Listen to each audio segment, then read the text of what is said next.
We are calling on everybody to think Africa, act Africa, and prosper Africa. It comes down to the change of mindset. We are implementing the Africa we want. A lot of the countries understand that this is good for them, that it is a game changer. This is an historic moment for our continent.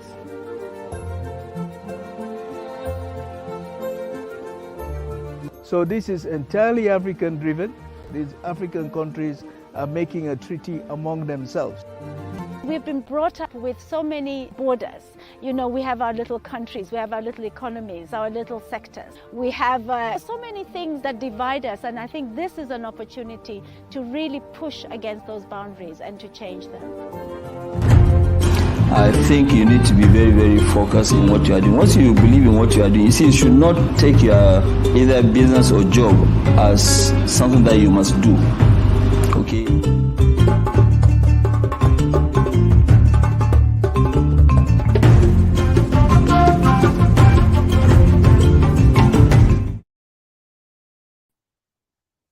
Awesome. Good morning, everyone, and thank you so much for joining us again on our third week of celebrating African History Month. I am Jerusalem, your host today. Our conversation, we have a very rich and very exciting topic, panel discussion, keynote speakers. So I'm excited to be here this morning with everyone.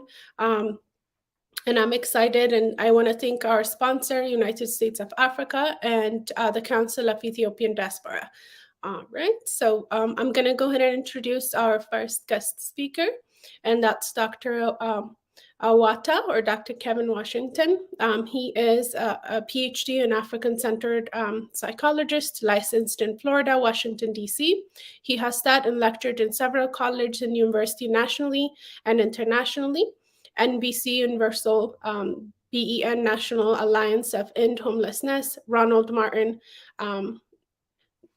Nick Collins, Boris Harrison Foundation, Essence, and many other national and international organizations have sought his experience on Black psychology matter and leadership development. He is past president of Association of Black Psychologists and is currently an associate professor and head of the sociology and psychology at Grambling State University Black Marriage Day. Awesome. Thank you and welcome, Dr. Awata. Hey, thank you for allowing me to be here. I'm actually looking forward more to a discussion about this as opposed to a presentation. I just want to advocate this idea of Pan-Africanism and looking at W.B. Du Bois, who is credited with being the father of Pan-Africanism, and his idea about the interdependency that we have among African people to be connected. I think it must be honored. I also understand the Kwame Nkrumah, Nana Kwame Nkrumah's concept of Pan-Africanism and why it was important for the liberation of African people. I think often we get caught into the idea of the independence of the various countries of Africa. However, he and Patrice Lumumba were very clear that if there was not a unified Africa, there was not a joining together of people of African descent globally, then there would not be any level of freedom and or peace for the continent. And we see that is true today, that even though one may have the trappings of what it appears to be freedom, when one controls your economic wherewithal, when one controls where you come and go, controls your airspace, control your water space, then they are perpetually in control of your livelihood. And so Pan-Africanism was very critical and remains critical to the survival thrust of people of African descent, because the coming together, the understanding that we are a unified people, no matter where we find ourselves in the Caribbean, we find ourselves in Brazil, in the US, we are still one African people, that people from the continent were taken, and there was no concern about specifically where one came from. There was more concern about the wealth of Europe. So I will pause there so we have a greater discussion. Thank you. Yeah, I'm excited, for this conversation. So next, I'm going to introduce Dr. Amazata Bukari Abira. He is a historian who wrote African Countries, Mali, Nigeria, an anti-imperialist leader, Kwame Nkrumah, Walter Randi. He is an author of two classics in French, African Unite, or on Pan-Africanism. I'm not going to try to read that French translation of it. Political activist. He's a president of the Pan-Africanism League as well. So I'm going to welcome Dr. Amazata. Thank you. Thank you for the invitation. I think it is really important that we had this discussion about Pan-Africanism. As a scholar and an activist, I think we need to understand the difference between theoretical Pan-Africanism and practical Pan-Africanism. We also have to speak of the clash between the so-called French and English-speaking Pan-Africanism, and also the connection between African diaspora and what is really currently happening in Africa. So we have lots of things to speak on this afternoon, and thank you very much for the invitation. Awesome. I'm excited to have you on, and you bring a really good wealth of knowledge with your book and everything. So I'm excited to hear your perspective. Awesome. So next, I'm going to introduce Dr. Sige. She is a Pan-African scholar born in Paris, France, of Jamaican and Nigerian parents. She was educated in the United States at Northwestern University in Evanston, Illinois. And she's also studied at the University of Aleppo, a university under the guidance of Nobel Prize winner Loretta Professor Wali. I'm going to have her correct my pronunciation on that. And finally at Howard University, where she was awarded the Doctor of Ministry for her studies on Ethiopian Orthodox Tewahedo Church after studying with the support of the late Patriarch, His Holiness Abuna Paulos, and with permission of the present of Patriarch, His Holiness Abuna Matthias. She continues to pursue access to primary source material in Africa history through her current PhD studies in the Department of Semitic and Egyptian Language and Literature of the Catholic University of America, where she is the first woman of African descent to be admitted in the history of institution. Dr. Sige has dedicated her life to illuminating the contribution of Africa and African descendant to a global history and culture. So welcome, Dr. Sige. Hi. First of all, I am the CEO and founder of the African Historical Society. And please, follow our work. I am the first African American or African descended woman to get a graduate degree in Semitic and Egyptian languages and literatures. My specialties are classical Ethiopic and Egyptian. I also read Old Nubian. I'm presently doing PhD in Old Nubian. I did my doctorate in studying African knowledge systems, which I have always, been of the position that African knowledge systems, the source, the sort of guardians of African knowledge systems have been African priesthoods since ancient times. So for that reason, when I was at University of Ile-Ife, now Obafemi Awolowo University, under the guidance of Nobel Prize laureate Professor Oluwole Soyinka, I studied the Ifa priesthoods of Western Africa, studied their divination system with the Babalawos, and I went on to study with the Ethiopian priesthoods, because the Ethiopian Orthodox priesthoods are also, since ancient times, guardians of African knowledge systems, and also a lot of Africa's primary source material on African history. So with them, I began to learn Ge'ez and finally secured a graduate degree in classical Ethiopic and Egyptian. Pan-Africanism. I think that in order for us to be effective in our understanding and our practical execution of Pan-Africanism, it's very important that we understand what it is a response to, right? To be strategic. Now, I myself am a Pan-African person, as Yeru shared with you. My father is a professor of mathematics from Jamaica. My mother is a professor of English literature from Nigeria. And I was born in France and grew up in the United States. So I'm a product of Pan-Africanism, right? And we need to understand that Pan-Africanism was began as a revolutionary response, a response to a strategic and systematic attack on Africa and the Africa descended. This is very important for us to understand here.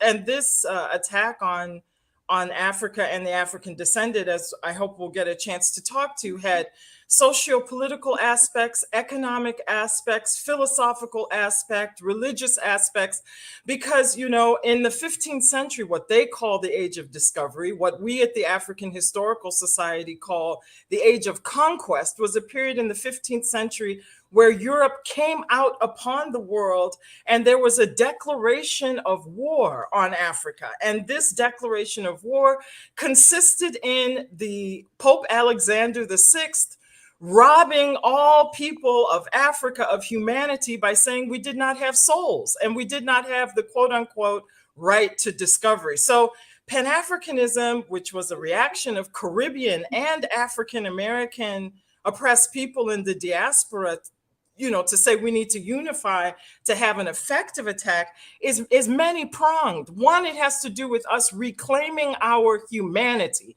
de facto, which was first taken as early as the 15th century, and then we see it again in the rise of the transatlantic slave trade. It occurred also with the Arab conquest of Egypt. The robbing of our humanity, there is an ethical, philosophical part.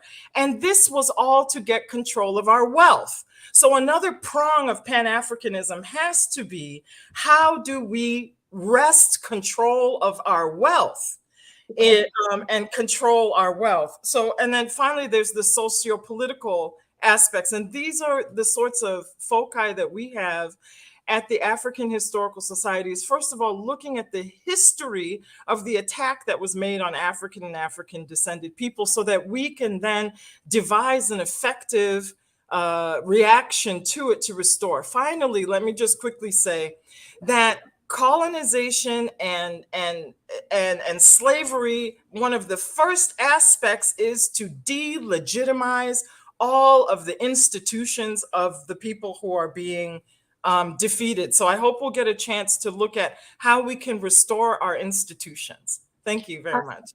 Okay, awesome. So I'm going to introduce, I felt like we're going into the discussion without having all our panelists. So I feel the passion. So I'm excited for our conversation coming up. And so next, I'm going to introduce Harmela Aregawi. Harmela is an Ethiopian American journalist. She's worked for CBS, Al Jazeera, America, and Current TV. Amongst others, she became an independent journalist last fall after being appealed by the propagandizing way of mainstream media is covering the conflict in Ethiopia. Harmila is one of the founder of the No More movement, a pro-Africa anti-imperialist movement that was created to push back against and correct false stereotypes narrative about Africa and the largest global South. You can find some information at Harmila's work on YouTube at Harmila TV, and then hit subscribe and share with friends as well. So thank you, Harmila, and welcome to the stage. Hi, Rose. Thank you so much for having me. Awesome. Perfect. All right. I'm going to introduce the next speaker. Let's see. I'm going to try to pronounce this name as much as I could. Obunki Abadella is a world-renowned master linguistic scholar and an architect at the oldest and largest Black social education network on the planet. He completed his PhD in linguistics at University of Ghana in 2012, winning the prestigious Vice Charles Award of the Best PhD Thesis in Humanities. He's also won the 2016 Providence Publication Award for the Best Article in the College of Humanity. In 2019, he was the recipient of the Nana Marcus Moisey Garvey Foundation Award for Excellence in African Studies and Education. He was awarded in 2021 and 2022, University of Lagos and Lagos area Center Fellowship, where he contributed significantly to the work of reconfiguring African study. He's a senior research fellow and head of language, literature, and drama section of the Institution of Africa Studies at the University of Ghana. And he is editor-in-chief of the Ghana Journalist Linguistic. He served as the secretary of African Studies Association of Africa from 2015 to 2020. He also plays an instrumental role in the 34th Africana of diaspora receiving Ghanaian citizens in 2016 and 126 receiving citizenship in 2019.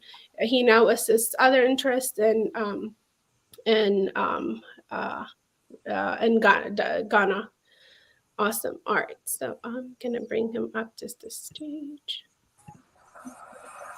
Welcome and thank you for joining us. Can you hear me? Yes, I can hear you. Can you hear me? Yes, we can. Okay, great. Awesome. So I definitely appreciate the introduction and then also the invite to this panel. Here are some people just touching on some of the topics. For me, in terms of my contribution to the discussion, I won't go into my discussion, but we'll discuss a couple of quick points. One, I want to go into the significance of names for Black people throughout the world, especially in terms of how it's understood that our names have an impact and an influence in how we understand our destiny. So I want us to talk a little bit about the etymology of the term Africa and also the etymology of terms in our own indigenous languages for the continent now known as Africa. And basically the import is that the meaning of the name that we choose for ourselves has an impact on who our constituency is and who our constituency is not when it comes to Pan-Africanism. And in terms of that, I want us to also look briefly at the 1900 Conference on Pan-Africanism, where the term was coined and invented, and how the term Pan-Africanism was always linked to Black people. They use the term African, Black, and Negro interchangeably. And I want us to, deal with a little bit of the history of even the term Pan-Africanism if we're going to understand it correctly. I also want to deal a little bit in terms of the implications in terms of who the land belongs to based on the name that we have for ourselves. Also in the context of the original meaning of Pan-Africanism that I would argue has been hijacked by those who mean continentalism to the detriment of Black people who happen to not be on the continent. So, I won't go into my full discussion, but, definitely I would like to situate a lot of this discussion around the history of Pan-Africanism as a term, the hijacking of Pan-Africanism as a term, and then the implications, for example, with Haiti being rejected from the AU, even though it's probably one of the blackest nations on earth.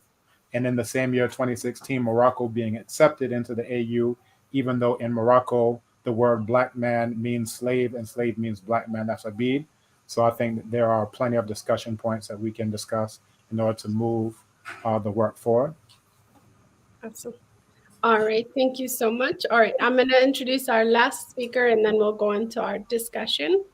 So Miss France Safarina, she was born and lives in Namibia. She is a language and researcher enthusiast. She holds a Bachelor's of Education and honors degree from University of Namibia. Additionally, she holds a Bachelor of English honors degree from Namibia University of Society and Technology. She is also completing a Master's of English and Applied Linguistic degree from Namibia University of Science and Technology. Awesome. Welcome.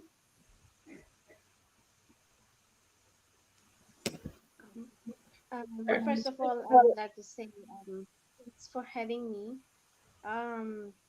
So I would just like to shortly say that Pan-Africanism being a worldwide movement aimed at encouraging and strengthening bonds between African communities. So I would really say that commenting on the importance of indigenous languages in let me say in Africa is really a very important topic to link to the movement of Pan-Africanism. So briefly, I just want to say that today I would like to talk about some important things on indigenous languages. So I will comment on the matter of language endangerment, having seen how many languages have gone extinct. So I find it really interesting to touch on that issue. So I will also comment on the value of having your or valuing your own language. I will as well look at the impact of losing your own language. Because language really is a very big tool in defining you, retaining your identity, and all that. So I would also like to comment on the digital language divide that I've observed today, and probably some other researchers of language might also agree with me that there's really a big digital language divide or gap. So these are some of the things that I would just like to comment on in today's discussion. I will also give a few recommendations on what should really be done so that we will revitalize or preserve our indigenous languages, especially in the African setting. So once again, I say thank you for having me in this discussion. Awesome. Thank you so much, everyone. I know we tried to dive in a little bit. So this first question would be, what's Pan-Africanism? Who are your favorite catalysts in the Pan-Africanism movement, which Dr. Sege touched a little bit on? And then how do we revive the spirit of Pan-Africanism? So it's kind of a mouthful, but if we want to go ahead and start with Dr. Amazata, and then we'll go into Dr. Sige, and then Harmela. So please go ahead, Dr. Amazata. Yeah, thank you. Thank you. My father was born in West Africa, was born in Benin. My mother was born in French Caribbean, in Martinique. So indeed, we are billions of people's products of Pan-Africanism. I think it is a global history of resistance, of struggle, of solidarity, of Black solidarity. And it started with the Haitian Revolution. I think we must be clear that Pan-Africanism started in Haiti in 1804, when for the first time some Africans took their freedom out of Africa. I think we need to keep it in mind that Pan-Africanism is the global sum of Black experiences out of Africa. And this is really important because it means that we have one African continent, one united Africa, and we have also global African diaspora. And the struggle of this global African diaspora are interconnected with the African situation. And both are suffering and experiencing colonialism, racism, slavery, domination, oppression, and so on. And those struggles have been disconnected. They have been disconnected by imperialism, by neocolonialism, and also by the local African and Caribbean and Black lackeys of global domination. So Pan-Africanism is a system of resistance, a political, cultural, and economic system of resistance. And this system raised the question of peoples and states. Is it a people-centered movement, or is it a state-centered movement? Is it about the African Union as a combination of more than 50 African countries, or about the global African experience? And this is something really important, because when we look at the story of the Pan-African movement in the 20th century, we have this sort of opposition between what has been done out of Africa by the African diaspora in the Pan-African Congress with the Garveyist movement and so on, and what is expected by Africans at home. And so I think that one of the main issue is to find a definition that engulfs both Africans at home and abroad, and that deals also with the specific colored issue, because being Black is not the same where you're living in Africa or out of Africa, but inside Africa, like someone told it about Morocco and North Africa, we are also experiencing black racism, anti-Black racism. So Pan-Africanism must be an anti-racist, an anti-Black racist movement. It has to be anti-capitalist, but also it has to deal with how do we build, how do we take control of our own wealth, how do we recover our own identity, our own historical legacy, and how do we build a global project for the global Africa people. So when we speak of identity, we are speaking of history. So one very important point that I consider as a point of sovereignty is the restoration of African history.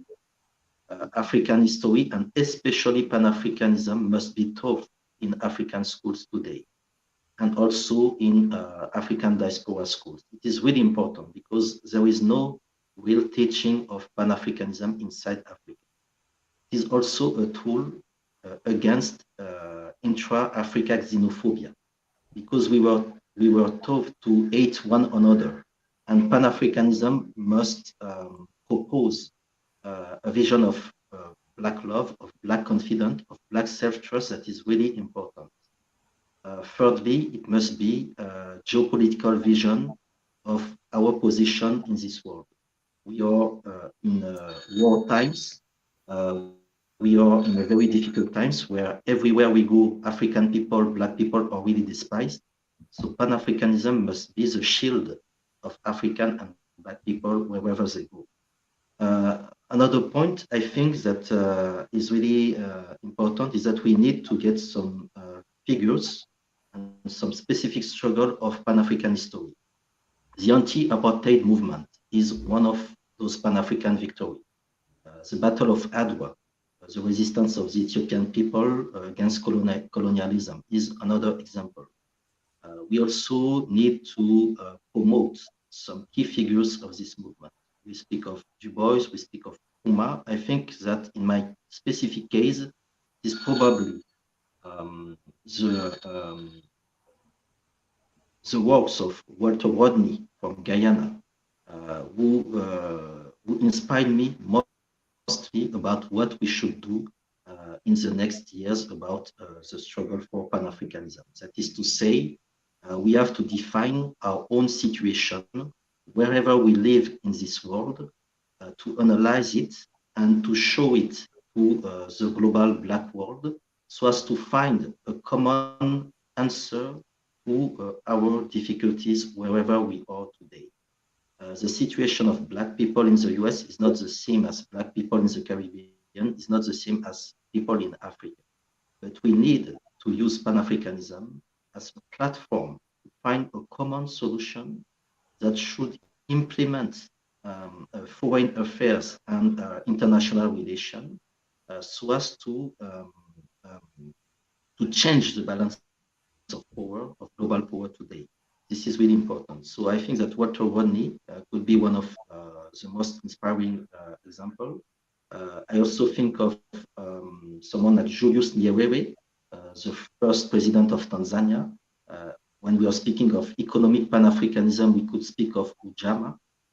That is a kind of African socialism, but it is not really socialism, but we have to think about how do we produce an economic system that is safeguarding our own values, and in the same time that has a modern position in this global world. So how do we deal, how do we fight capitalism, either with capitalist weapons or with anti-capitalist weapons? And the answer is in the story of Pan-Africanism. A last point about this first time of speaking is that we also have to fulfill the gap between popular Pan-Africanism and institutional Pan-Africanism. What we see today in the African Union is not Pan-Africanism, because in any African countries you could find a Pan-Africanist leader. So Pan-Africanism is not at the head of African states. It must be re-implemented on the political scale, and it also had to be revived in the vision of global issue. One is reparation for slavery and colonialism, and the issue of reparation is large. It is not the same as in Africa, like in the Caribbean or in the US. Also, the thematic of the African Renaissance, that is really important, that deals with cultural African endogenous tradition and knowledge. So I think that these points could give a first definition of what we see as Pan-Africanism and how do we use it in our daily commitment, and also why it is really important that we have this discussion. I'm coming with my own path, with my own trajectory. I'm leading a global Pan-Africanist organization that is mainly based in so-called French-speaking countries.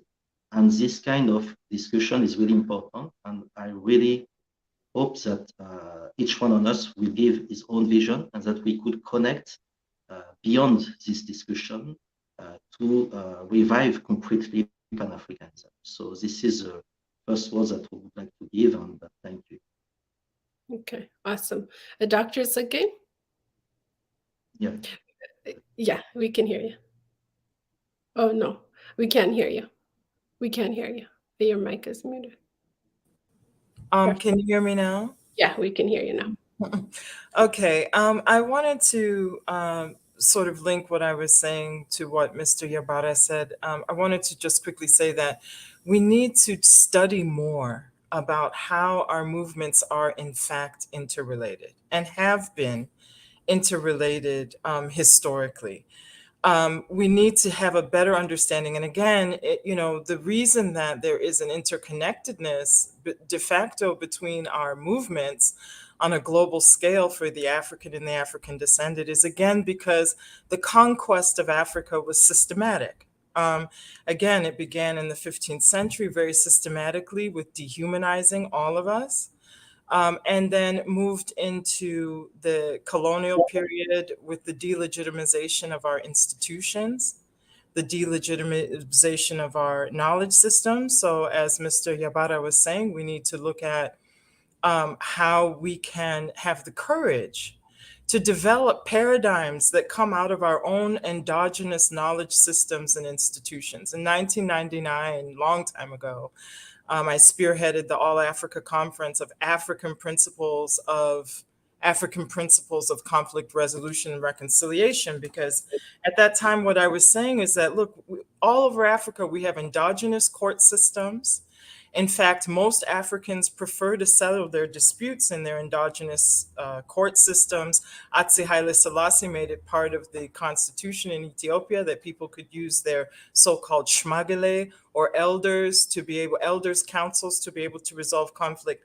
So we need to, for example, have the courage to go into our existing endogenous court systems in order to extract from them their core principles of restorative justice, for example, in order to address modern problems. Similarly, we are the most ancient empire builders on earth. We have the oldest state and political systems on earth. We need to look at those principles of how we ruled. Again, in Ethiopia, they had very republic-oriented Gada systems. Amongst the Yoruba in Ijebu, we had city-state systems where, you know, you had representative government and so on. We need to have the courage to look into these institutions and extract from them principles that we can use to address modern problems. Again, one of the first things that happens when a people is conquered and vanquished is that all of their institutions are delegitimized. Their institutions of government, their institutions of religion, their institutions of communication, that is their languages, all of those things are attacked and deconstructed so that the ruler, the new government, can be established in place of the old.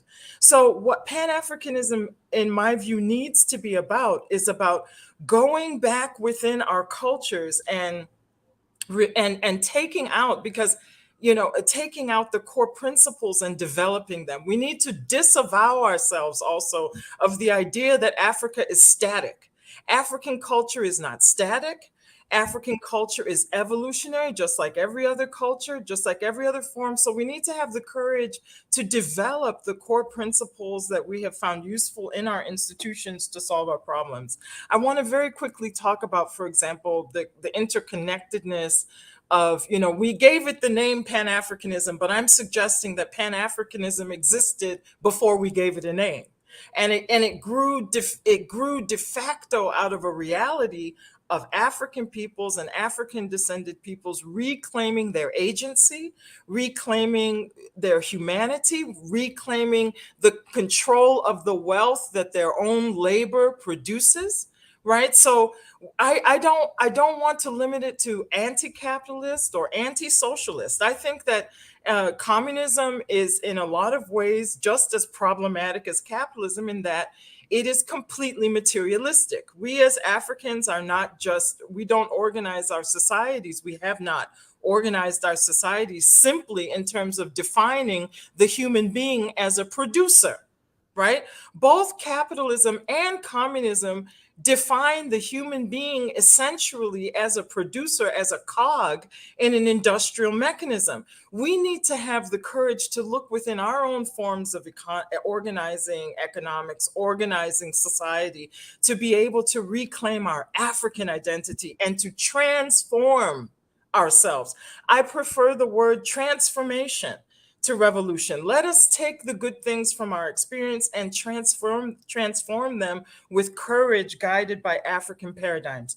You know, no one talks about that in the court of Menelik, there was a Haitian, Sylvain, Benito Sylvain, who was a Haitian who was in the court of Menelik. And so there was a connectedness between the Haitian revolt against slavery and the victory of Adwa. Similarly, there's a relationship again between Adwa and other movements that happened in the United States and in the Caribbean that were inspired. And those movements again affected other movements in Africa. When Atsi Haile Selassie, when Emperor Haile Selassie came to visit the United States and visit the Caribbean, he also influenced the African Americans and Caribbean people who were fighting for their rights.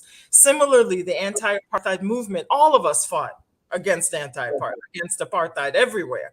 So there is a de facto interconnectedness between our revolutions that we need, between the reclaiming of our agency, the reclaiming of our humanity, the reclaiming of the control of the wealth that our labor produces. So, for me, those are the primary issues that we look at in his African Historical Society. And we want to look at the decolonization of the mind.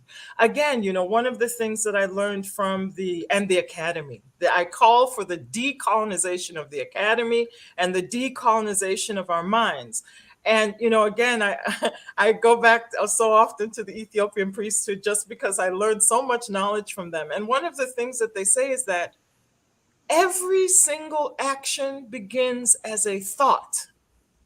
So in order to be able to act in terms and build the Africa that we want to see, we have to order our minds.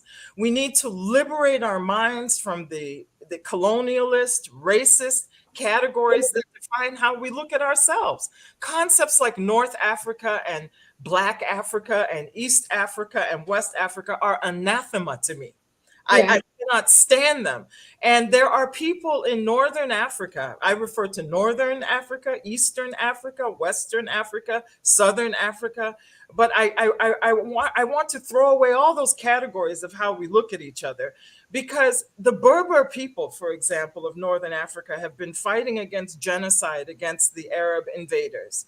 And the only, there are peoples, there are indigenous African peoples in Northern Africa who continue to fight against genocide.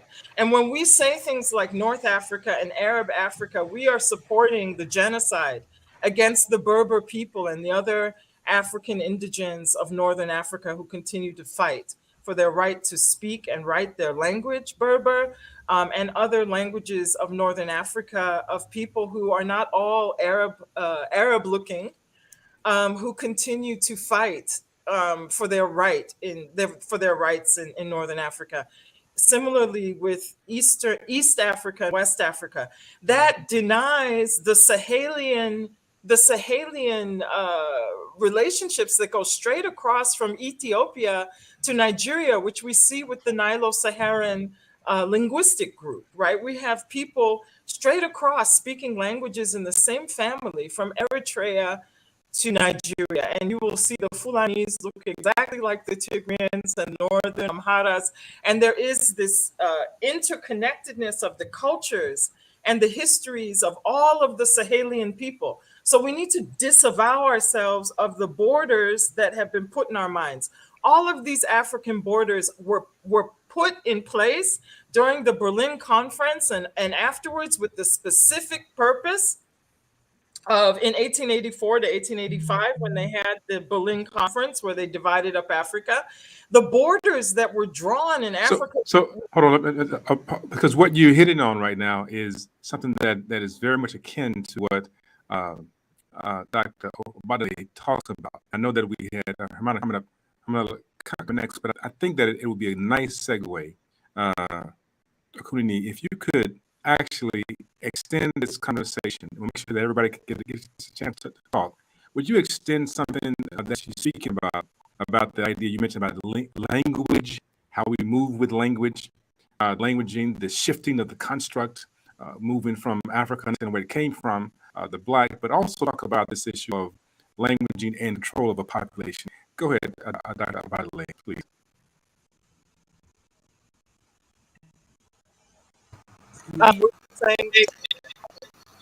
Okay, and I had to cut you on that point. I do want to contribute. I don't know if you just wanted to land on that last sentence.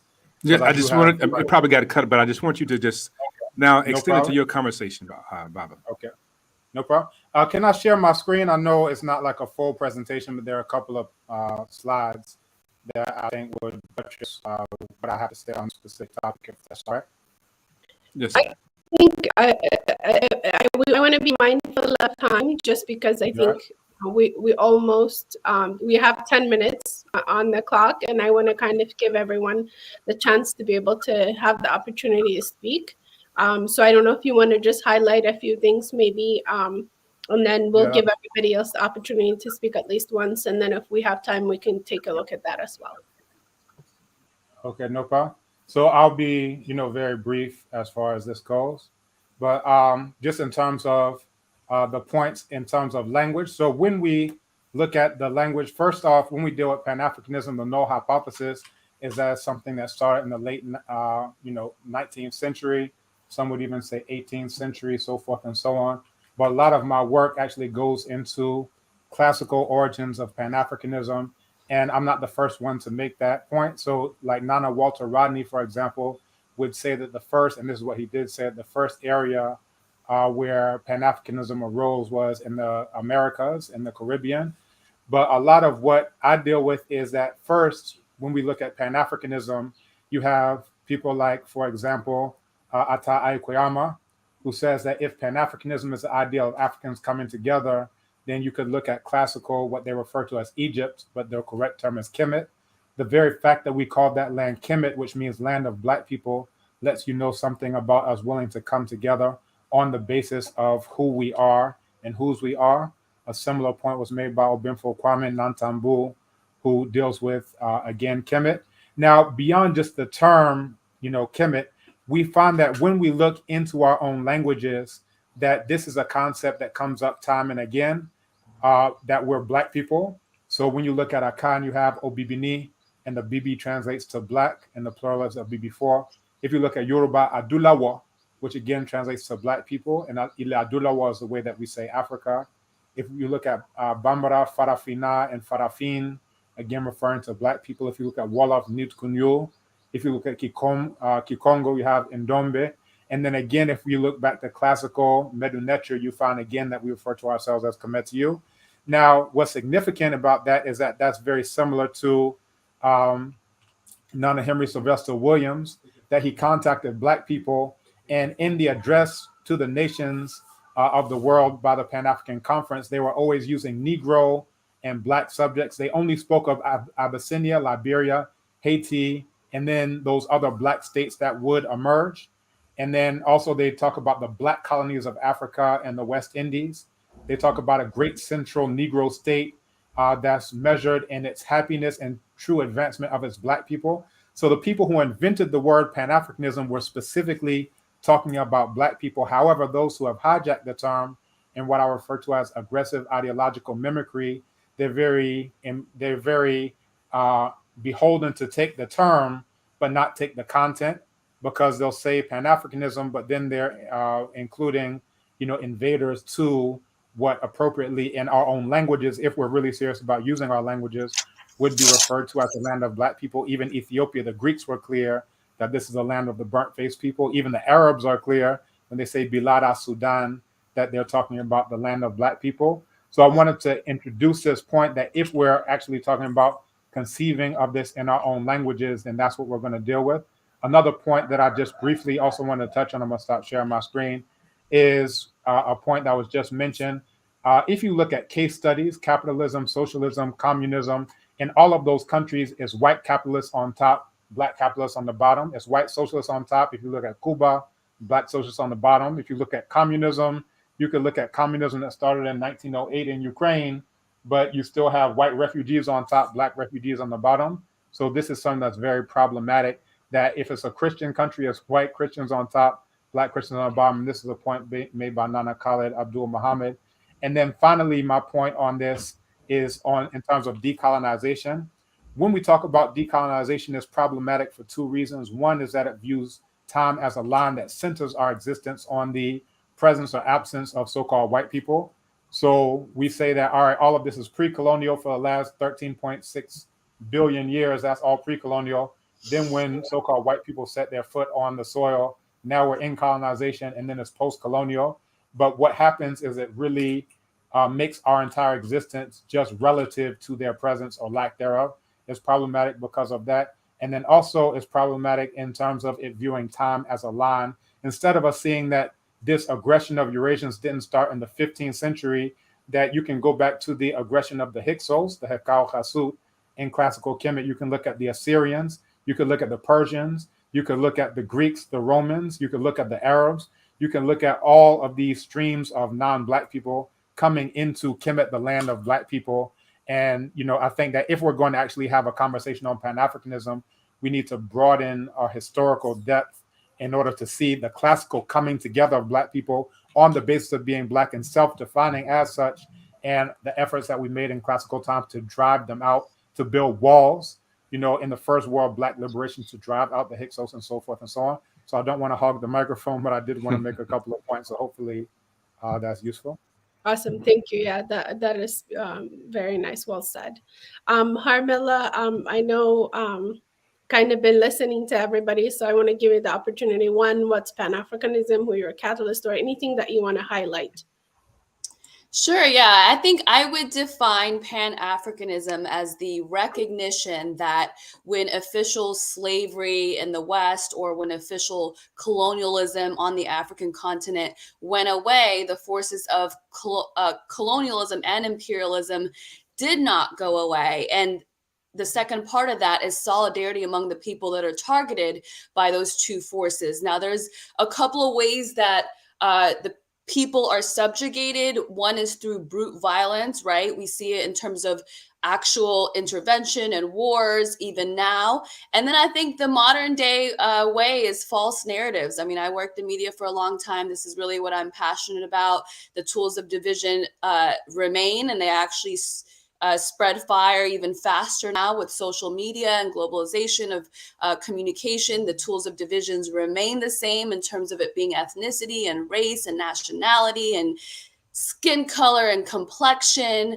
And, I think it's also the recognition that many of us are essentially displaced. We are not where our original ancestors were for different reasons, whether it's because of slavery or being refugees from wars often started by colonial and imperialist powers in our native countries, or immigration for economic opportunities, sometimes because the opportunities aren't there because of wars and some of the same forces. And so I think what's powerful about Pan-Africanism is being able to actually connect that our struggles are the same. I mean, one sort of simple connection is the struggle of African Americans in the US and the struggle of Africans on the actual African continent. And we talked a lot about, some of my panelists talked a lot about connecting those struggles and how our issue is sometimes they're disconnected. When we first moved to this country, we moved to Mississippi first. And it was really interesting to see that there were African Americans in the US and recent African immigrants were sort of pitted against each other in different ways. So a lot of the media in Africa would show African Americans as being these, violent, inherently violent people. And then a lot of the media here in the US would show Africans as being this inherently also violent and poor and destitute folks. So I remember having conversations just being really young of young people, young Black people in the US telling me things about myself as an African that was just very stereotypical. And then some of the new immigrants, particularly the parents as they're navigating this new land, also bringing over some of those stereotypical views of African Americans. And when you have something like that, it really gives power back to the colonists, back to the imperialists. But if you can connect those two struggles, then now you have a larger body of people pushing back against the forces. And I think that it's something that's a little bit easier to do now with globalization and media and social media. But it's also what makes Malcolm X and people like him so ahead of their time. They were able to see that connection much earlier on. And although the globalization element also does create challenges through mainstream media narratives that continue to pit us against each other, which is something that #NoMore, the movement, has been fighting against. When we came out and were fighting for Ethiopia, which has been under attack for the last year and a half, we didn't just say this was an Ethiopia story. What we came out and said is this is a part of a pattern. This is not just us. We see it done with other countries where military intervention and wars and proxy wars are used to subjugate the people or to punish governments that are more for the people, and then on the other side of that, you've got activists that are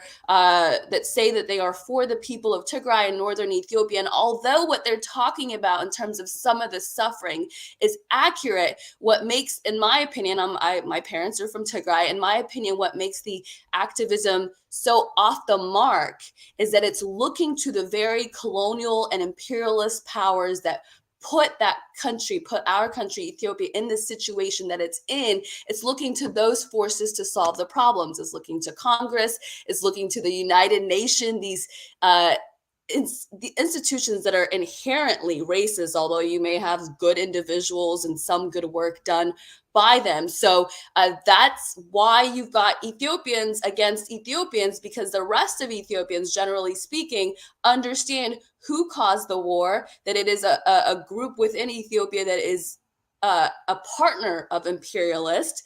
And so while we should all really be coming together and fighting that, we're of course fighting each other. And what are we talking about? Ethnicity. I mean, in 2022, we're talking about ethnicity. So those forces are still very much powerful. And for a lot of people, it's very difficult to connect the dots because they look at mainstream media as being legitimate. I think Dr. Sige talked about the delegitimization of our institutions. I mean, it is mainstream media here in the US that continue to tell us the story about Ethiopia. But if you have Ethiopian media stations that are telling you what's going on in Ethiopia, that's not legitimate. They don't know what they're talking about, even though they are the ones that are actually experiencing what's going on and that are in that country of over 110 million people.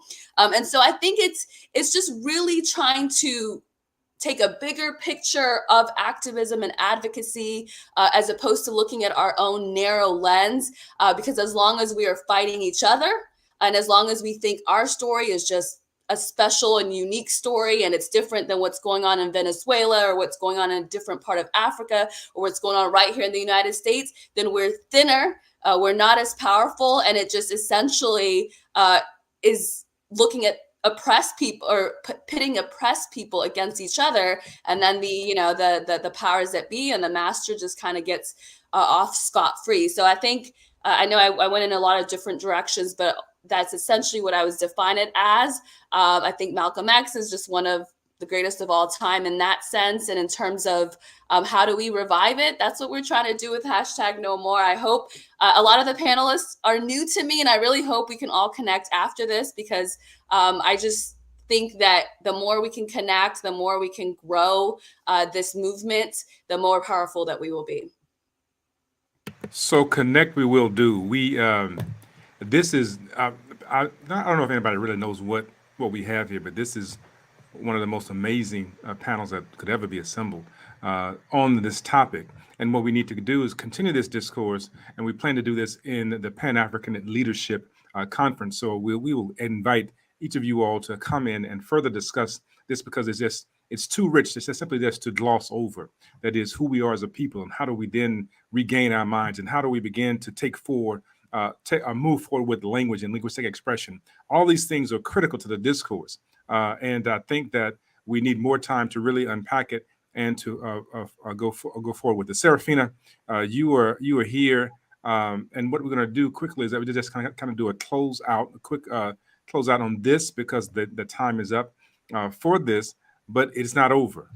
We will continue this conversation. I'm grabbing this moment because Nana Obadale is so difficult to catch up with. I have not seen him since the days long time ago in the Carolinas, and so I'm just honored to be able to see him at this time. But I just wanted to make sure that we have a chance to close out. So Serafina, give us a statement to think about, and then we'll go around back with just a quick statement about what to think about with this idea of Pan-Africanism and decolonization. Add you back thanks in. for the chance. I'll try to make my discussion as brief as it could be. So, like I said before, I strongly believe that the movement of Pan-Africanism may not be really successful if the indigenous languages are fading out. So what I'm saying here is that it's really important to comment on the importance of indigenous languages, because I really think that they play a major role in um, in bringing success to the movement of Pan-Africanism. So what I want to talk about here is that I have observed, and also research has indicated that there is really been a decline in the use of indigenous languages, like in Africa, for example. So some of the causes of these things include the fact that parents sometimes choose to talk to their children in the dominant languages, and this is what brings about the decline in the use of our own languages. But what I really say is that it is very important to magnify or to widen the use of indigenous languages, because there's some importance that I would attach on the use of indigenous languages. So the one of the key aspect of indigenous language is that the indigenous language promotes using your own language promotes also your moral values. I mean that when people value their own languages, it means that even their values, morals remain strong. So if you might have observed today that there's a rise in crime activities, so I would really say that maybe if we try to put emphasis on the use of our own languages, maybe we might help promote moral values in the society.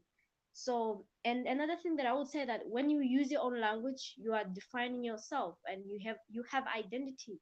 So you know where you belong, and you know where you are coming from. So when you lose your language, you might lose focus, and it might become scary as to where this generation of today is headed to if we are leaving our own languages behind. So, and then the impact of these might be really scary, because what one might be wondering what will happen in the future. Remember, language was once used as a colonial tool by the colonizer. If we talk about Frantz Fanon, for example, he's one of the post-colonial thinkers. He comments on the issue of language, and places a huge importance on the use of language. So if we are not careful, we might lose our own languages, and then our own territory might be taken away from us, from those that are in power, by the dominant languages. So that this is really why I think we need to put focus into the use of our own languages. Another thing that I want to comment on is that one might have also seen that there's a digital language gap. What I mean here is that if you, for example, try to look at the literature that is available on the internet, for example, like if you look at the journal articles that have been published in today's literature, you will notice that very few attempts have been done to publish in African indigenous languages. And this is really something that interests me. And this is why I find it really important that we should put focus into it, and we should put effort into it, so we publish more in our own languages, so as to prevent them from going extinct or from disappearing. So you might also see that in today's schools, learners or students are writing proper English, for example, but they some of them could not use their own languages. So you really question, how is this person doing well in the second language but could not do well in the first language? But knowing your first language will help you to learn the second language. So it's important that more development be done in our own languages, if really we are to say that we have succeeded.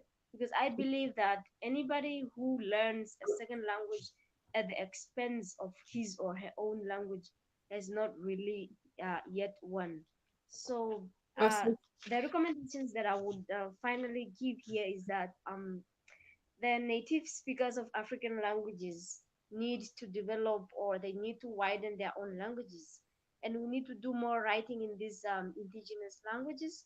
And I still see a need, for example, to consult our old age people. I mean, our elders, especially those ones that are in the villages or in the rural communities, because these people know a lot.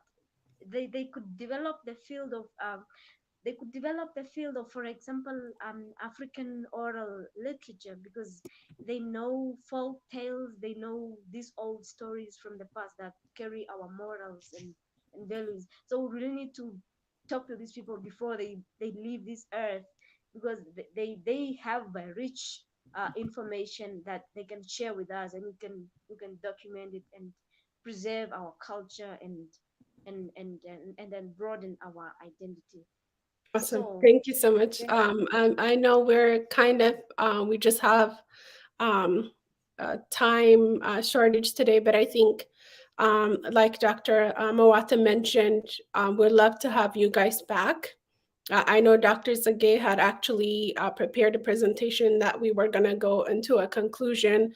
I know Obadella also had a presentation he mentioned earlier. So what we can do maybe is have you guys on a separate conversation where we can have you present what you have prepared for us. And I think that's much needed. So we'll follow up with that with you guys and kind of have that conversation, as it is very important. I wanted to kind of give just like about a minute to everybody to kind of, if there's anything you missed, if there's an organization that you're involved in and the people that are tuning in, what you want them to follow so that they can learn more about what your contribution is to Pan-Africanism and to that movement. I'll give you that opportunity, and we're going to go into a quick break, and then we'll go into our next keynote speaker. So I do apologize, everybody, that we had a little bit of delay in start, and then we had just a wealth of knowledge here, and we need to spend a little more time with it. So with that being said, I'm going to go to Harmela first, and then Dr. Zagay, and then Dr. Mawata. Go ahead. I have to take this minute to talk a little bit about the hashtag No More Movement. If the panelists are not aware of it, I would love to connect with you to talk about it. It started on a focus in Ethiopia, but it's very much Pan-African in everything that we're talking about. It feels like it's Pan-Africanism 2.0, the way that it's growing with people in Mali and Haiti and Venezuela, places that you feel like have nothing to do with you, but really do in terms of fighting the same forces. There's so much wealth of knowledge here. And I would be remiss to just not say, to make sure that all of us do connect. We do have, we are going to the streets in the next couple of weeks or so, and we would love you guys' involvement in that. And we would love to collaborate with you on some of the stuff that you're working on, because what good is it if we're all just kind of working in our own silos? And that's the beauty of this time, that we can connect via StreamYard, YouTube, or whatever is the case. And I'm on every platform at Hermela TV. It's very early on the West Coast. Hermela TV. And so if you guys follow me, reach out. I'm sure Yerus will also make sure that we can connect if we need to. But I really appreciate this conversation. And I think it was Dr. Washington that said there's so much here. So it feels like we've only kind of touch the surface, but that's just the nature of the topic. So thank you so much for having me. And it is an honor to be on the panel with all of you. Awesome. Thank you. Dr. Zagay? Yeah, I just wanted to, before I talk about the you've put it up, the African Historical Society. Thank you very much. We are very much focused on the decolonization of the academy and the we would like to see, we are focused on grooming a generation of African youth, self-consciously aware of their history from ancient times. As I mentioned again, I have a graduate degree in Egyptian and classical Ethiopic and read Old Nubian. So we want to go back to the original primary sources for our history, for the purposes of nation building. And we agree that language is extremely important. So we also teach contemporary languages. You can visit us at www.theahs.net. We are now proudly affiliated with Addis Ababa University, with the African Studies Institute at University of Ibadan in Nigeria, with University of Cape Town, with several HBCUs. Congressman Kwesi Mfume is a supporter. And so we are doing everything that we're doing on the IT basis. Our full IT platform will be launched in the next couple of months. We're finishing up the programming of it so that we can connect these institutions in our effort to decolonize the academy and decolonize the minds of Africans. I want to very quickly say it's very important that we are careful not to project the systems of racism into the ancient past. We have to be careful not to be guilty of modernism and to be completely inundated by the concepts of racism that we are fighting against in the modern era. Africa was not always in the same position that it is now. Africa was once a place of great empires that were spreading culture and civilization into the Middle East and the Mediterranean. And for that reason, who we are as a people was understood in a different way. So we need to not be bound as we're fighting against the mechanisms of racism, as Hermela talks about. We're globally resisting the same mechanisms that rob us of our agency and our wealth. There's a system that has been put in place. Let me just quickly say, global banking system, Standard & Poor's, the World Bank. There are global instruments that we are all fighting against, right? And this has been very, very systematic. And yet we have to be careful not to limit our identity and Pan-Africanism to racist concepts of what Blackness is understood to be today. We need to realize we are the products not of tribes, but of kingdoms, of empires. And so we need to have a bigger concept of who we are in order to move forward towards the Africa that we want to emerge. Awesome. Thank you. All right, Dr. Amazata, if you have any last minute thing you would like to say. Yeah, I would like to thank you because as I'm an independent scholar and a political activist, and I'm trying to build, to bring together some African organization of the continent and the diaspora with an ideological base. And this is very important for me to exchange with brothers and sisters in the US or in the Caribbean. My organization, the Pan-African League Umoja, has several chapters in West Africa, in Central Africa, in Haiti, in Venezuela, in Brazil, in Canada. And we are trying to get in contact with US Pan-African organization and movement because we know that the US is a very important place for the Pan-African resistance and the Pan-African struggle, and we need to connect it with African peoples. We are also working with African youth. We have a newspaper that is Pan-African Magazine. We also have a website, so it's lp.umoja, the Swahili word, .org. And we need to engage on the political side of the struggle. So we need to get our people educated, politically speaking, like it used to be in the 70s and the 80s with Black Panthers movement and so on. And we also need to produce some organic intellectuals. I think it's really important, the notion of grassroots movements, organic intellectuals, and global solidarity.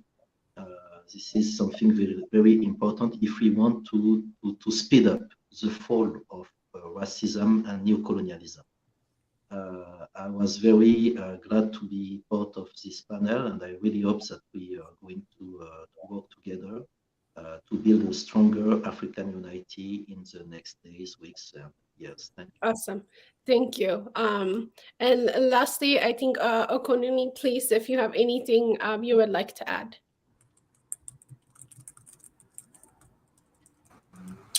Okay, yeah, thank you very much.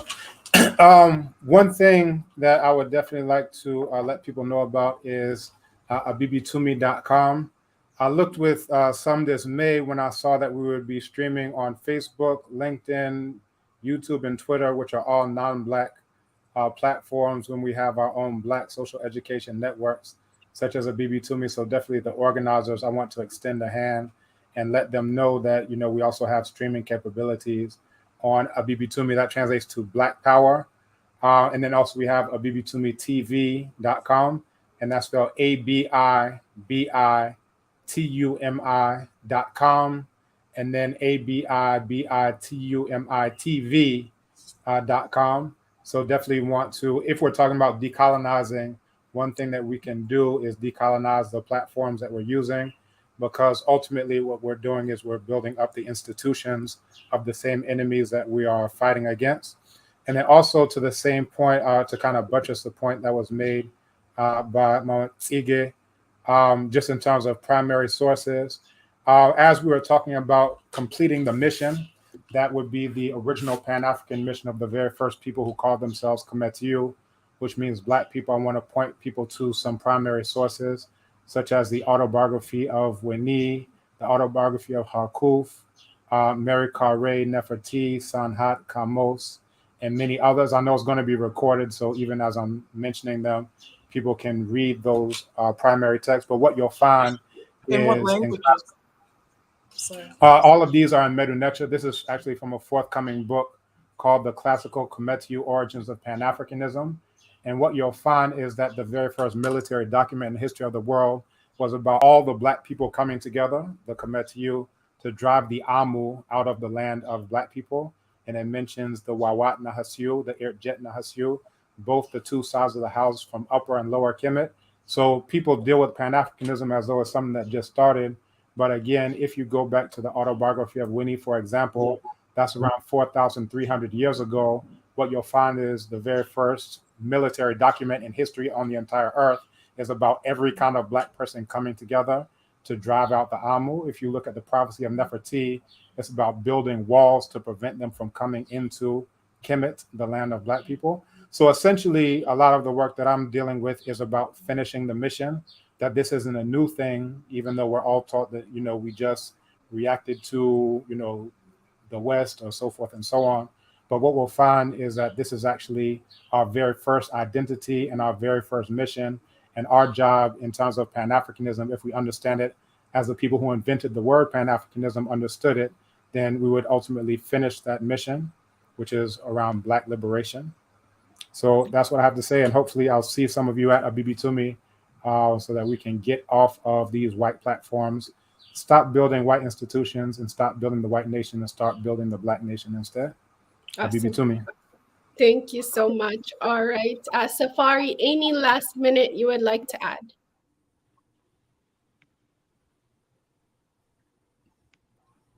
Safarina, are you there? Okay. Maybe she's having a connection. So thank you so much for everyone that joined us today. Really appreciate you. I think as broad as this conversation may be, we had a really great conversation. Like Dr. Mawata mentioned, we definitely will have to have a different session and be able to really dissect and really spend some time from different perspective. And so thank you so much. Dr. Mawati, anything you would like to add? If not, we'll go ahead and introduce our next key speaker. Just want to thank everybody for taking out the time to be a part of this conversation. It is very rich. The scholarship is profound. Deep work has been done. Great work has been done. And we need to be able to expand on this knowledge. This was equivalent to a prolific library that we could go and research. I mean, each person could present an entire day, if not a week, on what it means to be who we are, whether it is from the language, from a historical perspective, from the idea of identity. And so we want to make sure that we continue this conversation.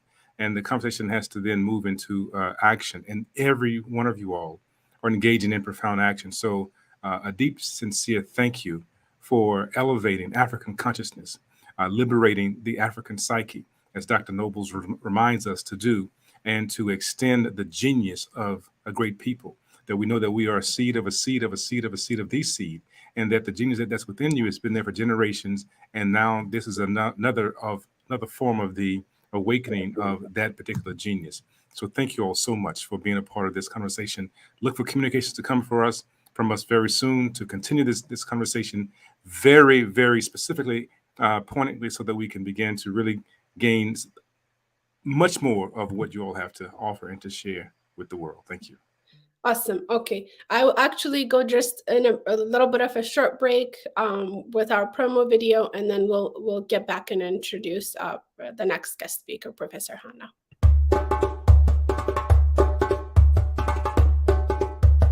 We are calling on everybody to think Africa, act Africa, and prosper Africa.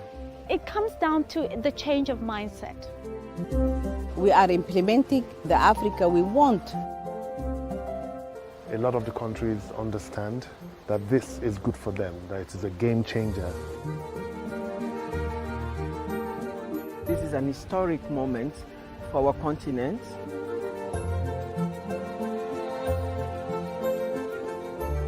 So this is entirely African driven. These African countries are making a treaty among themselves. We've been brought up with so many borders. You know, we have our little countries, we have our little economies, our little sectors. We have so many things that divide us, and I think this is an opportunity to really push against those boundaries and to change them. I think you need to be very, very focused in what you are doing. Once you believe in what you are doing, you see, you should not take your either business or job as something that you must do. Okay?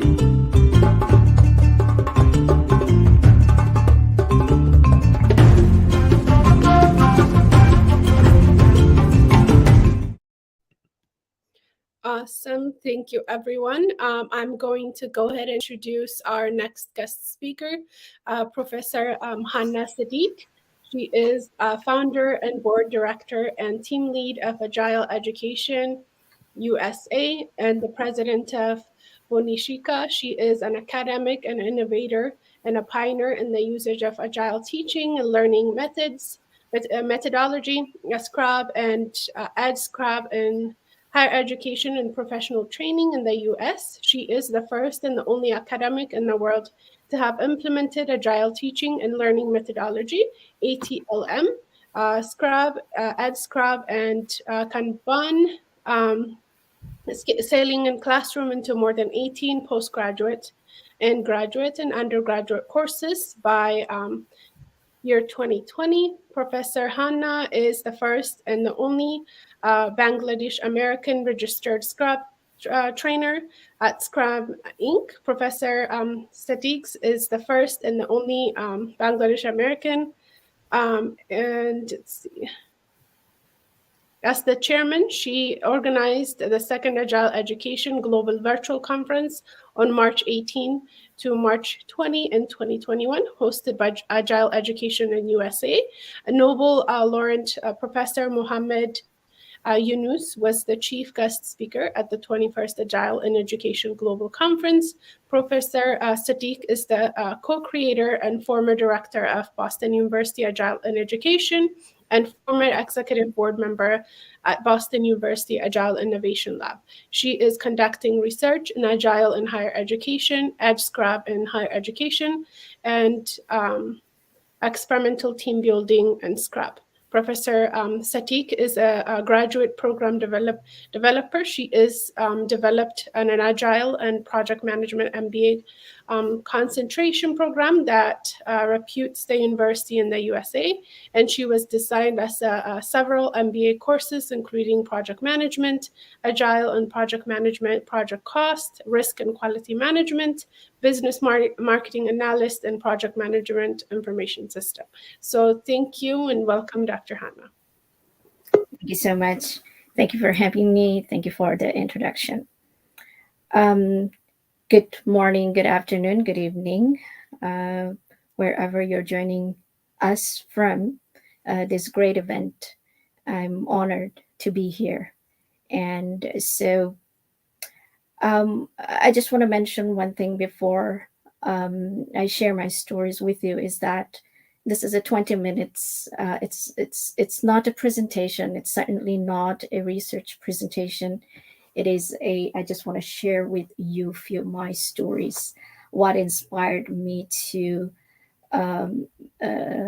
do what I do as an academic, as an eternal student, and to share my learning with you, and to, if possible, to have a conversation with you of what we are doing at Agile in Education USA as a global network.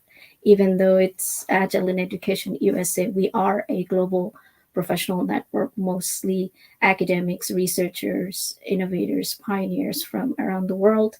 And very recently, we have launched our Africa chapter. So once again, thank you for having me here. So the theme, Pan-Africanism and Decolonization of Africa. I'm going to talk to you about an innovative teaching and learning method, as the host introduced, mentioned in the introduction, that I am a pioneer in the usage of Agile teaching and learning, Scrum in education, EduScrum, Kanban, Leaf, scaling in the classroom. And I also want to mention African excellence in innovative teaching and learning, but I will try to stay within the allocated time, and share some research and findings in that regards. So as a purpose-oriented person, I want to first tell you why I'm here. And I also want you to think about why you are here. What do you want to learn? And so I am here. I am here to share my story with you so that you can decide whether to try Agile. It's an innovative teaching and learning method. It is also referred as a mindset. So for yourself. As I said, it is not a presentation, but I want to address a few questions, rather, right? And probably share my insights on those questions, on those points, important points regarding innovative teaching and learning. And so first and foremost, I want to talk to you about why Agile, Scrum, EduScrum, teaching and learning. Why not use the traditional teaching and learning?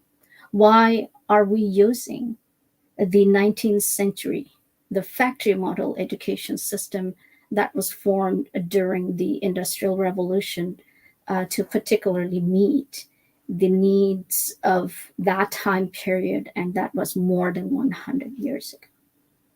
Okay, so they literally took an industrialized approach to education. It is impersonal, inefficient, standardized.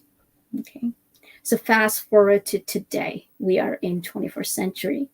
We are now living in a VUCA world where uncertainty is the only certainty.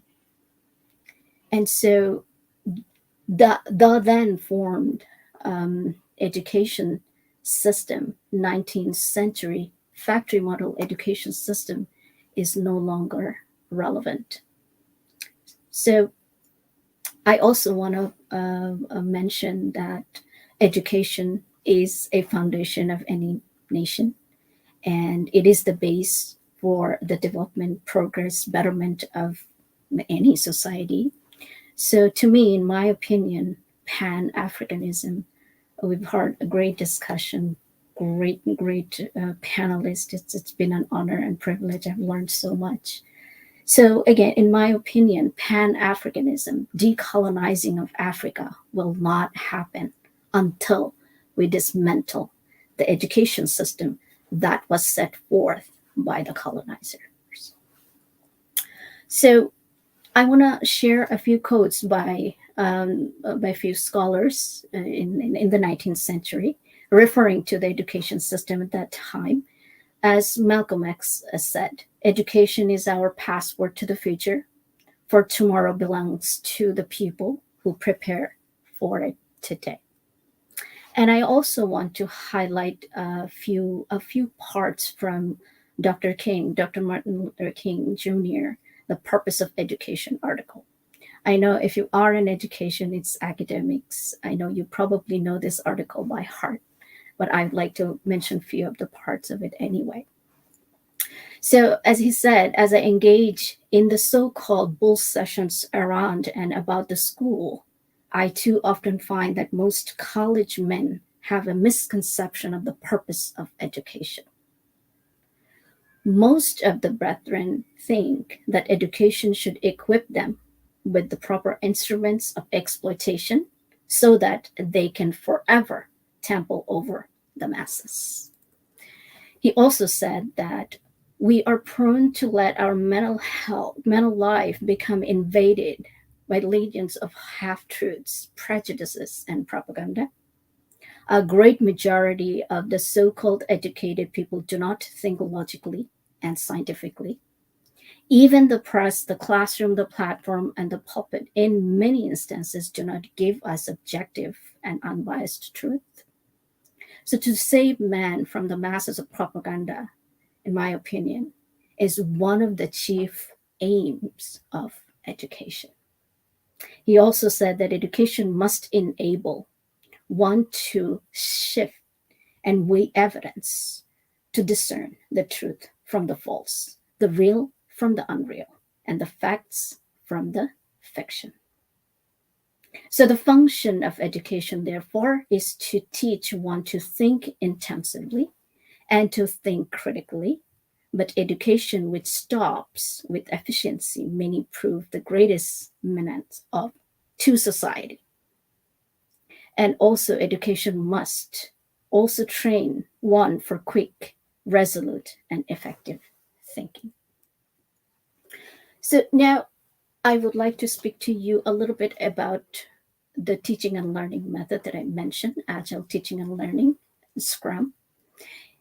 And I also want to talk to you about, can it address and solve those that were highlighted by the early scholars like Dr. King, Malcolm X?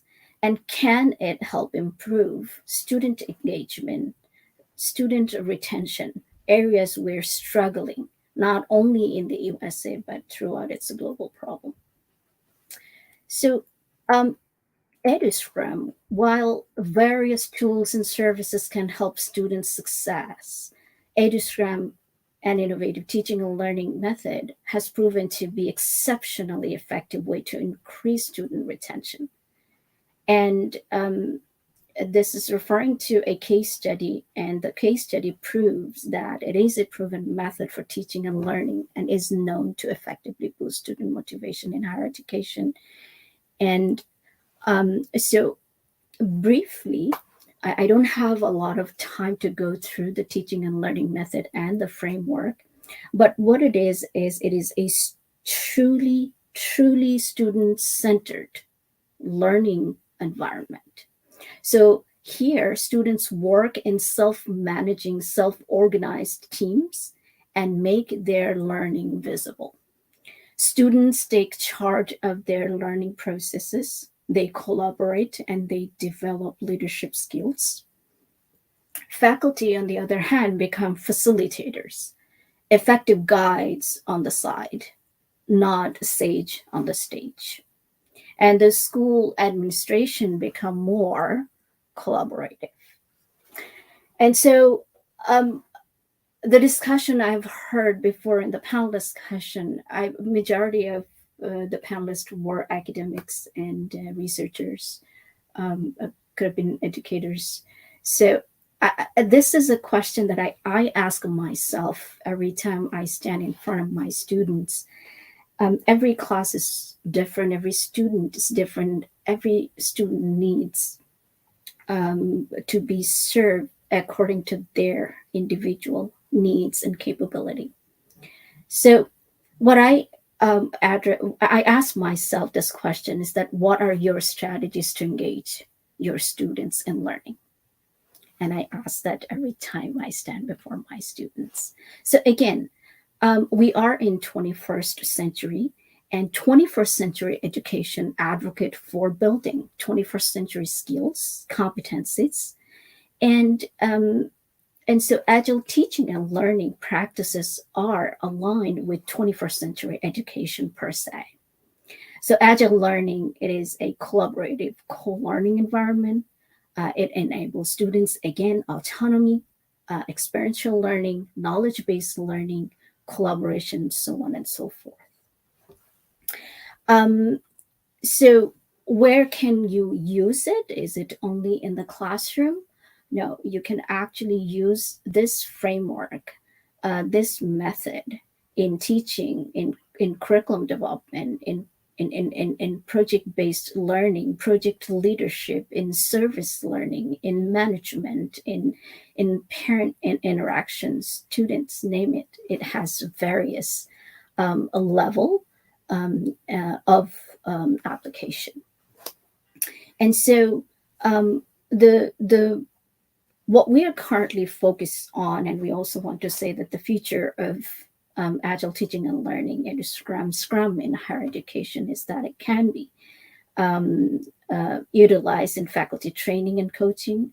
It can be utilized in professional development, and it can be utilized in program development.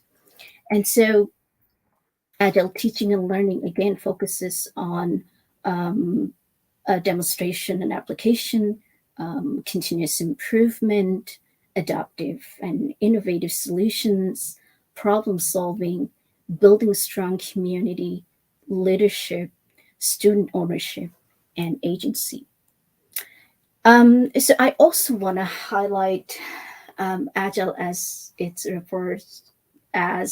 can be referred to, or it is referred to as a mindset. Okay, so the Agile Manifesto, we have a manifesto, Agile Teaching and Learning Manifestos.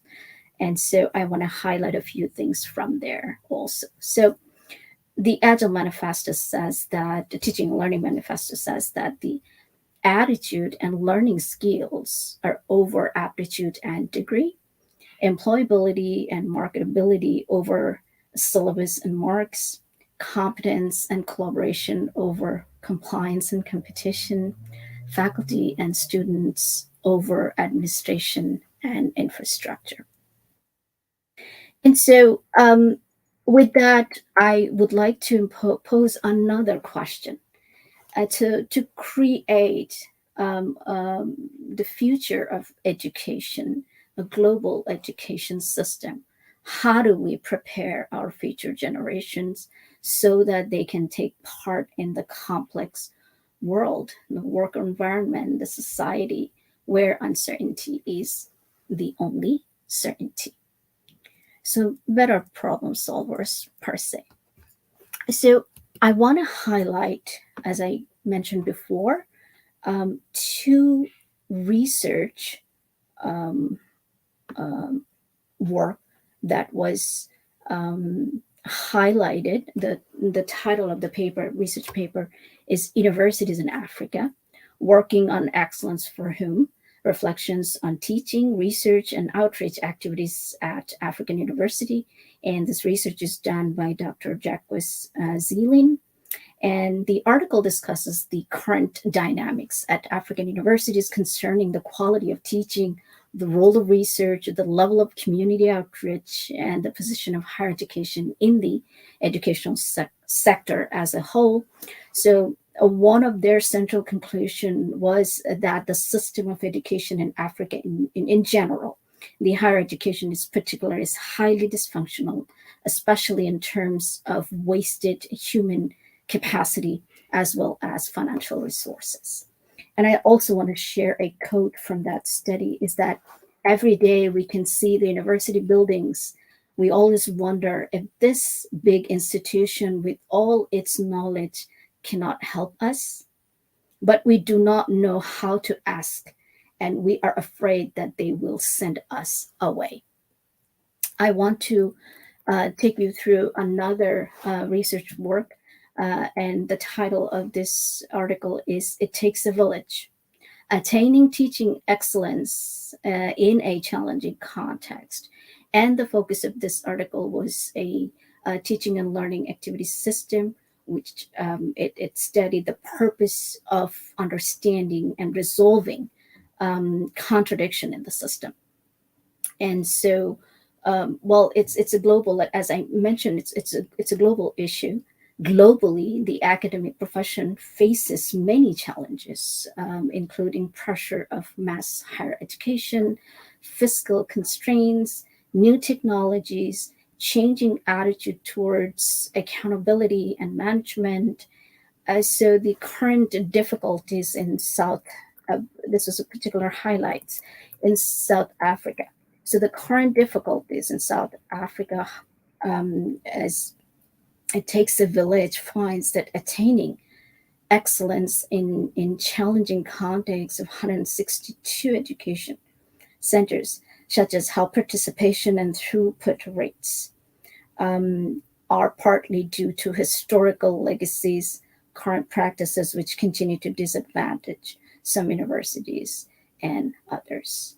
So, as I mentioned before, is that this education system that was formed in the 19th century, it's a factory model education system, and it is no longer relevant to this day.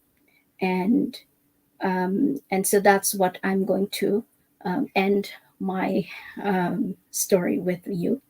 And I'd like to see if anyone has any comments or would like to share anything, and or if you have any questions for me. I don't know if we had time left, but I will end my speech here. Thank you again for the opportunity. Thank you for having me. And yeah, so I'll take any questions or comments if you have.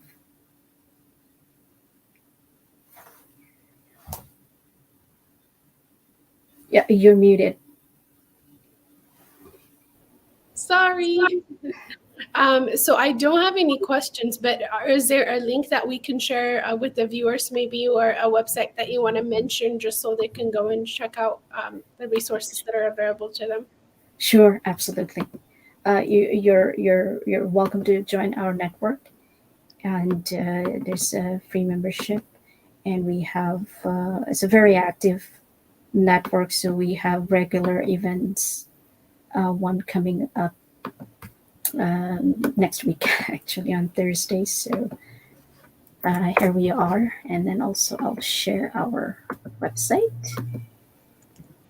and would really like to connect with the academics and researchers and connect them with our African chapter that we have just launched. So we would like to explore the opportunities and focus on research and other work that we are involved with.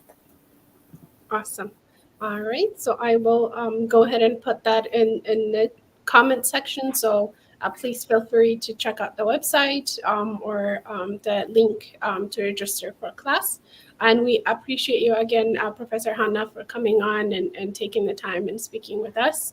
And thank you so much for all the work that you do. Thank you so much. It's been a pleasure. Thank you. Enjoy. Thank you. Perfect. So now next we're going to have Dr. Siki, and she's actually going to do her presentation with us. So I'm very excited to be able to kind of sit back and listen and hear your presentation. So take it over. We can't hear you. I think you may be muted. No. No, I can't. Can you hear me now? Okay, fantastic. Okay, there we go. Thank you. Well, I want to start by saying that, you know, this is normally a course that we give on the historiography of Africa. And so it's a long presentation. And so what I've decided to do with it to fit within the 10 minutes that we have today is to just sort of go look at some images and talk about the liberation of the mind that we at the African Historical Society believe is so essential to building the Africa that we want to see and to grooming a generation that has the right concepts in their mind, and most importantly, are liberated of the concepts of conquest. As I've often said, the study of Africa up until now has been inextricable from her conquest. So the way we learn about ourselves is through the eyes of those who wish to conquer and exploit us through the institution of the academy. So I'm going to share the screen just to show you some initial images to allow you. Okay, let me know, Iero, if you can see the screen. Are you able to see my screen now? No, not yet. Can you see it now? I clicked on share screen.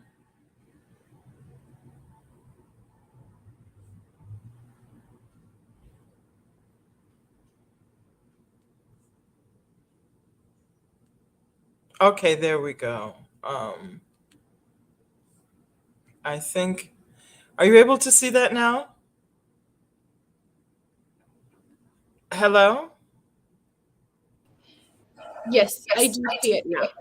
Okay, fantastic. So why I say it's so important is, though, although as one of our speakers was talking about, people within Africa, ancient peoples did often refer to themselves as Black, though they also referred to themselves as red.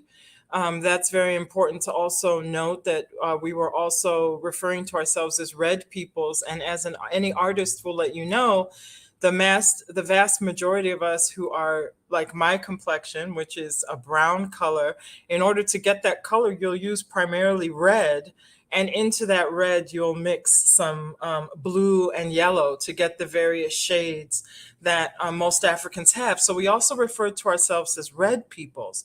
That, again, is so important for us not to just limit ourselves to the categories that have been assigned to us by those who have vanquished us and conquered us, but to have a more complex understanding of who we are.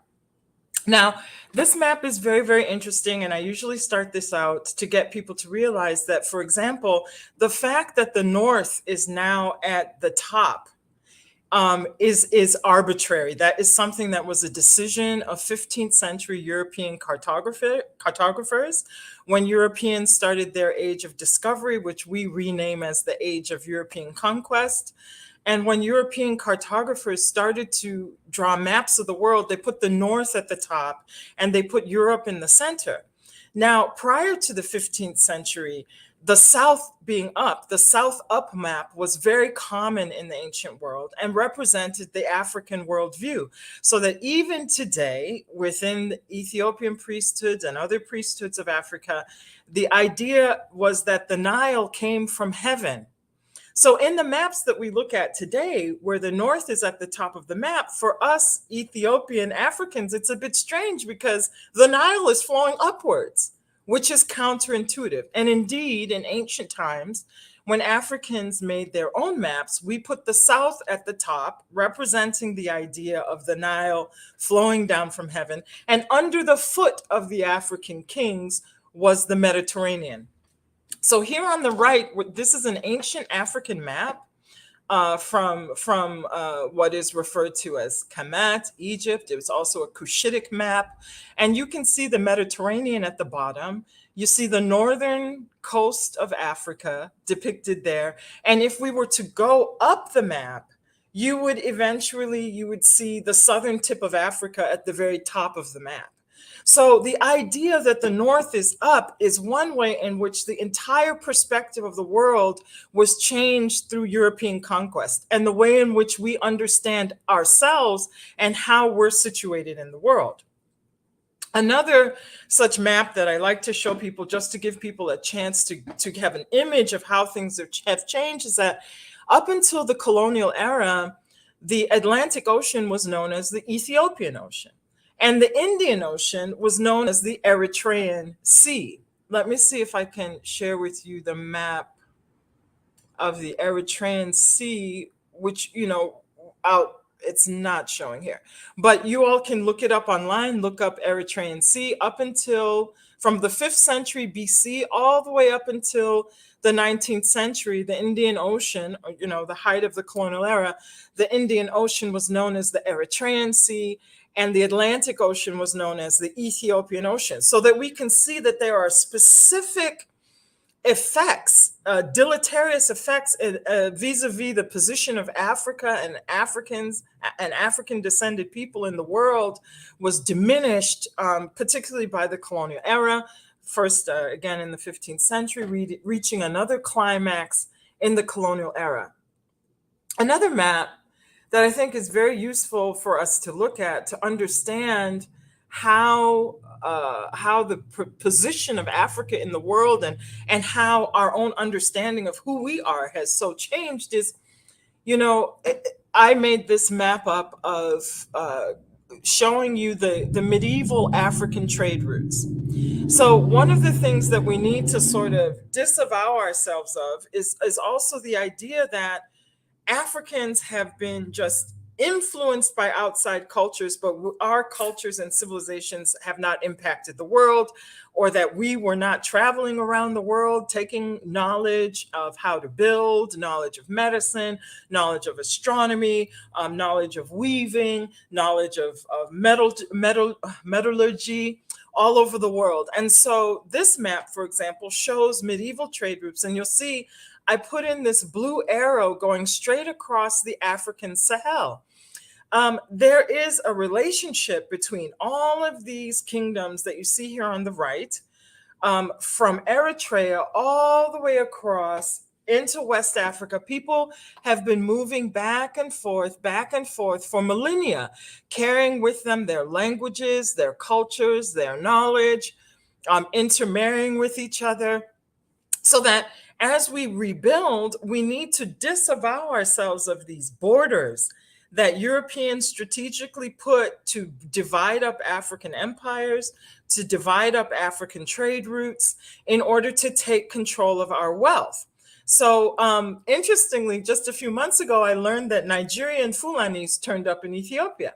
And I was talking to Ethiopians about this and saying, I'm not surprised at all, because people have been moving back and forth across the wetlands of Africa or the Sahel of Africa for millennia, such that we see Nigerians who look like this. These are all Nigerians. Now, what's so interesting about these Nigerian peoples, these Hausa Fulani Nigerian peoples, is they look exactly like Ethiopians, and yet they were not characterized as Hamitic or Semitic or considered to be from outside of Africa, because they came from kingdoms that were already vanquished. Ethiopia was a problem because Ethiopia was an African kingdom that was not vanquished, full of Africans who had control of their civilization and their culture.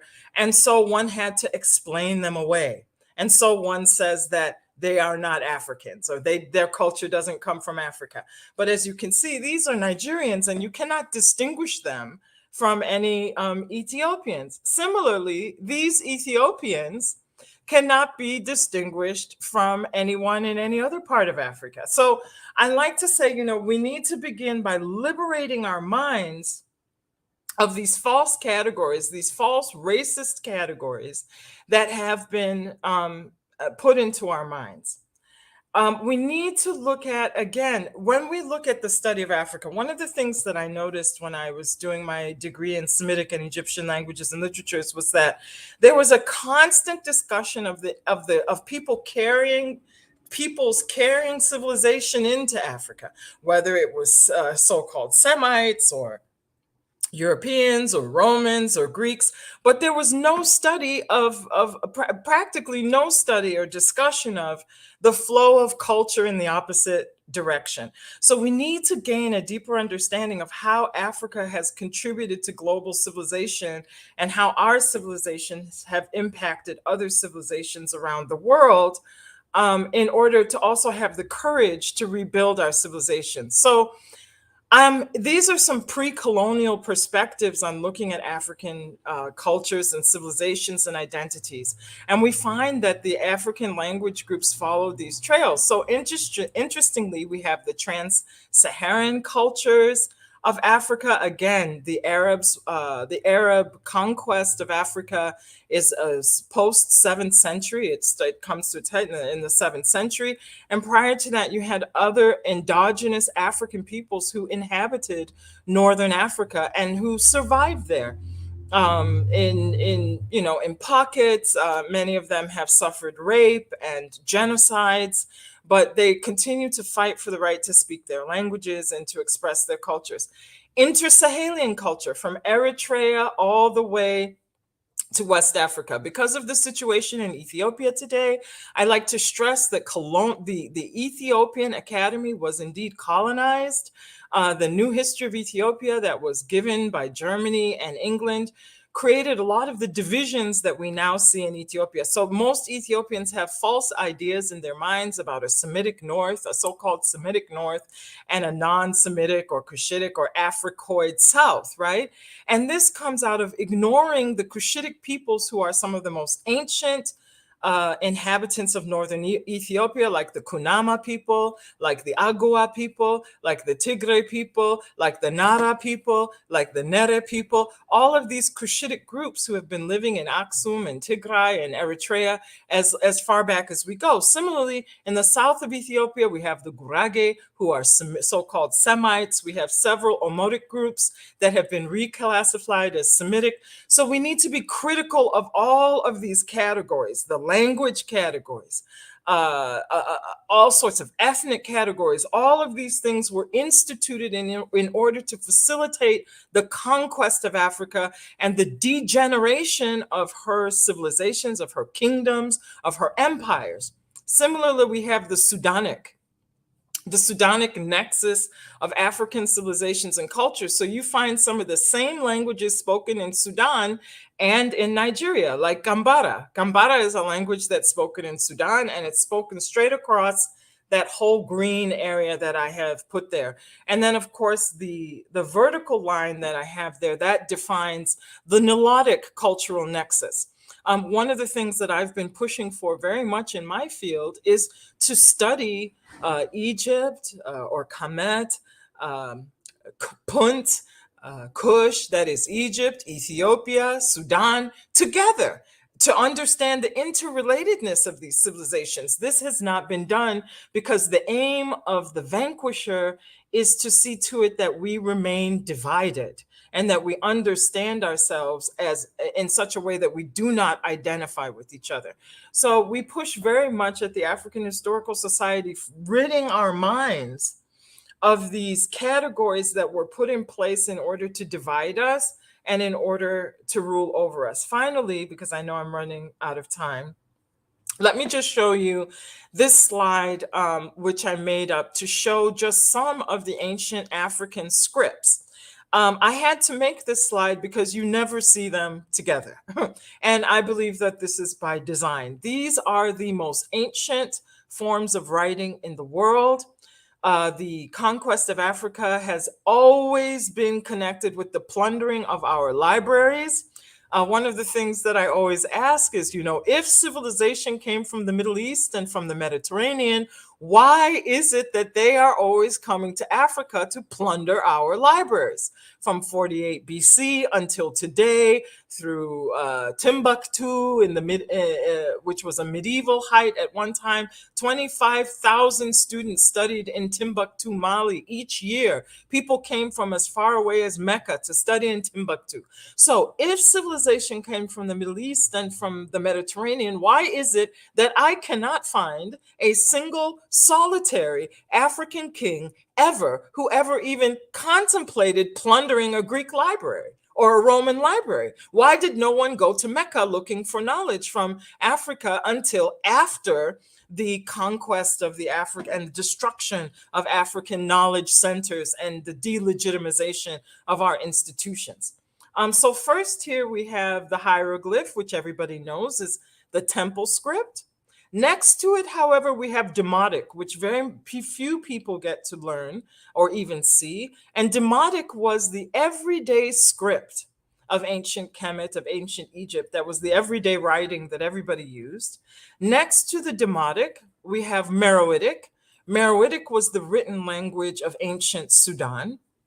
Next to this, we have Ge'ez, or what they like to call classical Ethiopic. However, that's problematic because it's very much in use. So it's not just classical, right? So again, that is an imposition of European historical categories on our history. Next to the Ethiopic or Ge'ez, you have Berber. Berber script, which Arabs made illegal for the Berber people to write in and to speak, as the Berber people were fighting against the Arab genocide against their culture and language.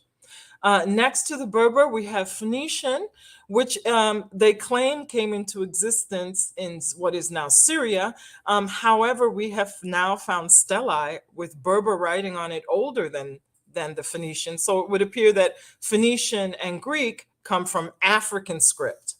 So, and at the end here, this is Phoenician. And then next to that, that's Old Nubian written now with the Greek alphabet. So the Greek alphabet was used to write African languages. It was found easier to teach, and it was a lingua franca and a bigger span of the area that the Cushitic kings were controlling. So these are, just some of the categories that we believe need to be removed from our minds in order that we can really lead the Pan-African awakening and the renaissance of Africa that needs to happen. It needs to, in our minds, begin with the decolonization of our minds and the decolonization of our minds must be the beginning, and the decolonization followed by the decolonization of the African Academy. Thank you.